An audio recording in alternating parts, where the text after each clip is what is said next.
আজকে না আমার শ্বশুরমশাইয়ের প্রথমবারের মতো জন্মদিন সেলিব্রেট হবে। আসলে আমার বাবা আর মামনি দুজনা মিলেই খুব ধরেছিল শ্বশুরমশাইকে যে আপনার জন্মদিন করতে হবে, কিন্তু জানো তো ওনার কিন্তু জন্মদিনের কোনো ডেট ওনার মনে ছিল না। শুধু এটুকু জানতেন পৌষ মাসের কোনো এক শুক্রবার দিন ওনার জন্মদিন। তো আমরা ঠিক করলাম যে শুক্রবার কৌশিক ছুটি পাবে সেই শুক্রবারই সেলিব্রেট করব। সেই মতো আমরা এই শুক্রবারটা ছুটি পেয়েছিলাম বলে চলে এসেছিলাম। এই দেখো না, আমাদের বাবার বাড়িতেই কিন্তু এই জন্মদিনটা সেলিব্রেট হচ্ছে। আসলে শ্বশুরমশাইয়ের বাড়িতে তো সেরকমভাবে কেউ থাকা হয় না, সব কিছু রেডি করতেও অসুবিধা হতো। বাবা আর কৌশিক দুজনা মিলেই সকালবেলা উঠেই বাজার চলে গেছিল, মাছ মাংস সমস্ত কিছুই আনা হয়েছে।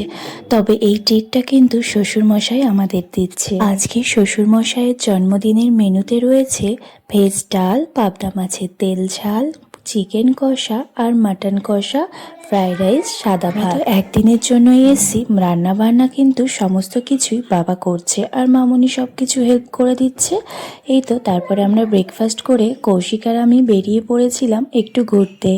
আর কৌশিকও একটা প্যান্ট পছন্দ করে নিল, আর আমার বাবা রান্না করতে করতে একটু মজাও করছিল। এদিকে দেখো আমাদের বার্থডে বয় কিন্তু চলে এসছে। তবে শ্বশুরমশাইয়ের এবার 72+ হলো।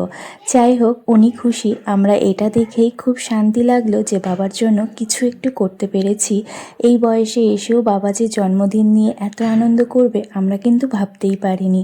তবে আমার বাবা আর মামনি না থাকলে কিন্তু এই জন্মদিনের উদ্যোগটা আর হতো। সকাল থেকেই বাবা রান্না বান্নার তোড়জোড় শুরু করে দিয়েছে। অনেকগুলো মেনু ছিল তো রান্না করতে একটু দেরি হতো বলে বাবা একটা একটা করে করছিল, আর দুপুরে রান্নাটা মামনি করে নিয়েছিল। আজকে দুপুরটা একদম সিম্পলই ছিল, ডাল, আলু সিদ্ধ আর ডিম ভাজা। সন্ধ্যায় জানো তো কিছু গেস্টও আসবে আমাদের বাড়িতে, ওই শ্বশুরমশাই যাদের নিয়ে সবসময় আনন্দ করে, মামনির ভাইয়েরা, ভাইয়ের বউ, এদেরকেই বলা হয়েছে।